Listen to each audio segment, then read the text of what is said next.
Munizungumzie huyu seneta wetu tafadhali, bwana Omtatah.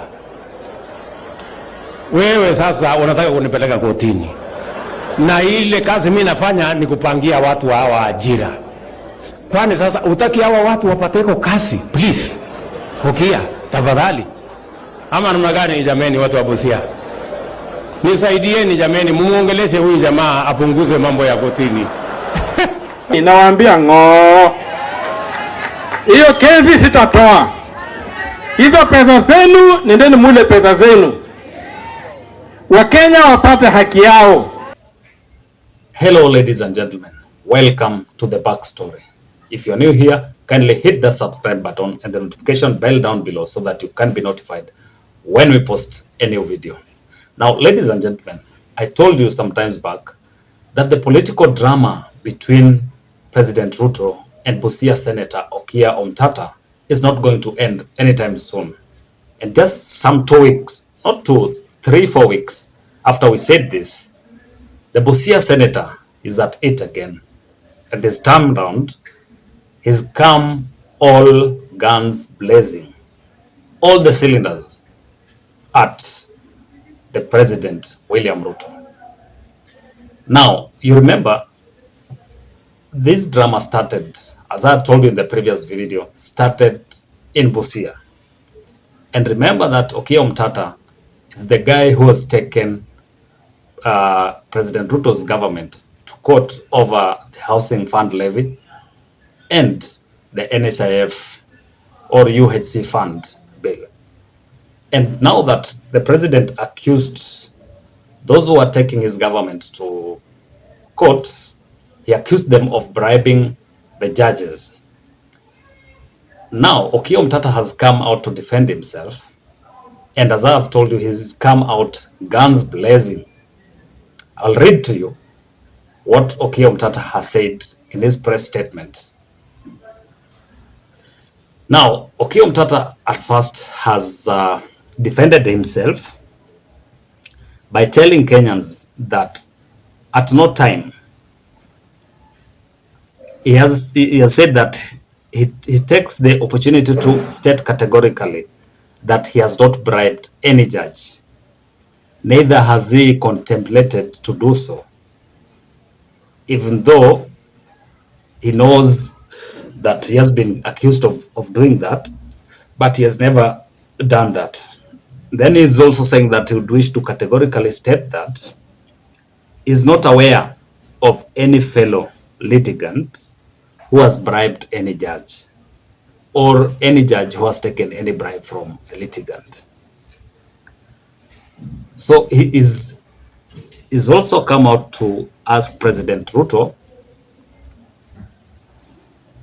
to prove to Kenyans, if he has any evidence, to prove to Kenyans that the judges were bribed. Just as I told you the other time, that in law, anyone who alleges bears the burden of proof. So what Omtatah is telling President Ruto here is, if he has any evidence that the judges were bribed, that he, Omtatah, and the 3 who sued the Kenya Kwanza government bribed the judges, then he has to produce the evidence. So Omtatah has gone ahead and challenged and told President William Ruto and the Kenya Kwanza government that the fact that they were elected in 2022 does not mean that they were given the leeway to change the constitution through the back door. So he's told them that their election was not a referendum to for them to change the constitution. And he's talked about looking at the president straight in the eye, and has challenged him to table evidence of bribe taking against any judge or him bribing a judge or any other litigant, so that at least Kenyans can get to know the truth. And he's gone ahead to say that it is therefore an equally grave matter if the president does not have any evidence to support his alarming allegations. And from the look of things, he, the president, doesn't have an iota of evidence against the people he has accused of engaging in bribery. Otherwise, he would have handed the lot over to law enforcement and thrown the book at them.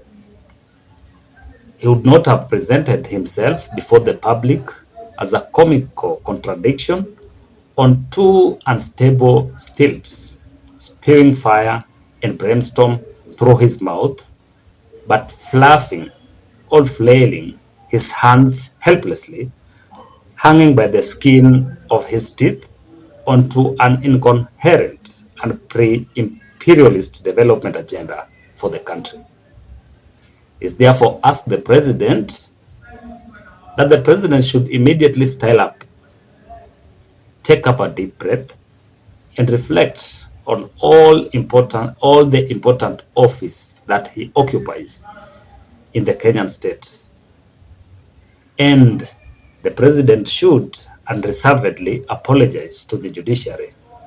He's also asked that the president should seek forgiveness from the diligent, public-spirited Kenyans and institutions that have challenged his pet projects in court, and to the general public as well, that the president cannot afford to get drunk with power and begin behaving like some saturated swindler.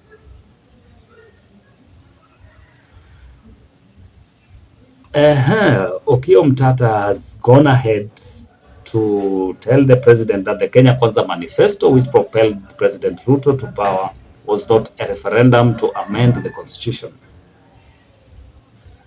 And finally, he has asked the president that the president's knack of blaming third parties for the failures of his half-baked and visionless policies point to the fact that he is a dyed-in-the-wool, that is a very strong word there. And then he says that it goes without saying that any attempt to govern this country contrary to the law will be strongly resisted. The president should therefore make no mistake about that. Come rain, come sunshine, the serpent's egg will not be allowed to hatch.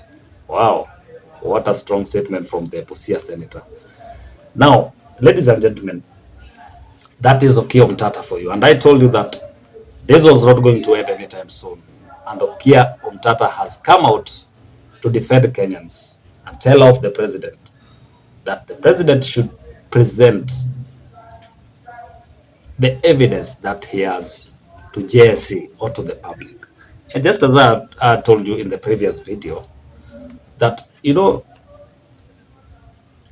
if this was a case, if someone had attempted to bribe the judges in this case, the government would have put all its machineries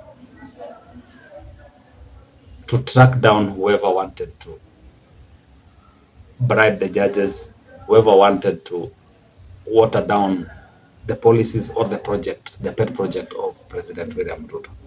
So now that the Kenya Kwanza government has realized that they don't have evidence, they've taken this to the court of public opinion.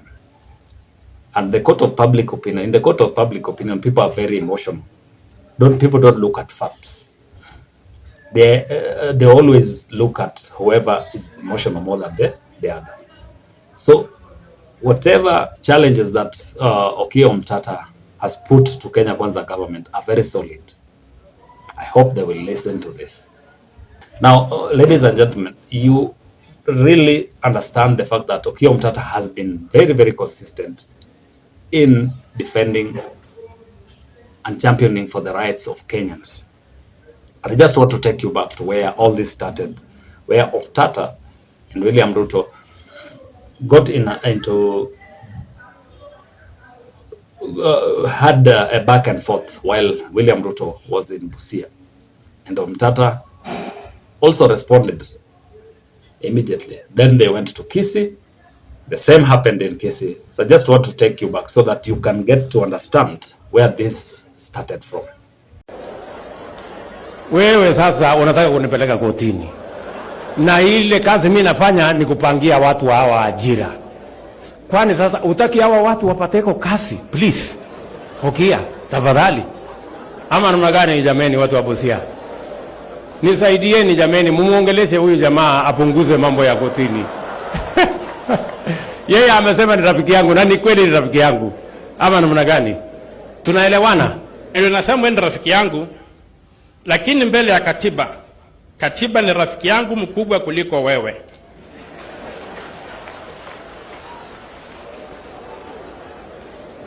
Na nimeangalia finance bill, na finance bill inafuruga katiba kwa vipengele kama 6. Na mimi nakuomba waheshimu katiba, wazitoe, kwa sababu wasipozitoa tunaenda kukabiliana kotini. There is nothing to complain about, but there's everything to fight for. But let us avoid that fight. Let people not fool you here. Let people not deceive you. There are issues in that katiba where even the Supreme Court has pronounced itself that need to be honored. We have things in that katiba kama hii housing levy. Ilikuwa kwa ile nyingine na mimi ndio nilienda kotini nikaichapa mpaka ikarudi kwa voluntary. Sasa mnataka tena nirudi kotini? That is it all from us, ladies and gentlemen. Until next time, goodbye.